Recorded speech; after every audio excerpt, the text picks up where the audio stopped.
சின்ன முருகைய சிங்கார முருகைய சின்ன சின்ன முருகைய சிங்கார முருகைய கொஞ்சி கொஞ்சி தமிழ் பேசும் செந்தில் வடிவேலனவ கொஞ்சி கொஞ்சி தமிழ் பேசும் செந்தில் வடிவேலனவ சின்ன சின்ன முருகைய சிங்கார முருகைய கொஞ்சி கொஞ்சி தமிழ் பேசும் செந்தில் வடிவேலனவ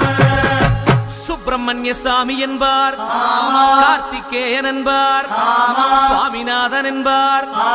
முக அமுதன் என்பார், பாலசுப்பிரமணியன் என்பார், கருணாகரன் என்பார், கதிர்காம கந்தன் என்பார், கதிர்வே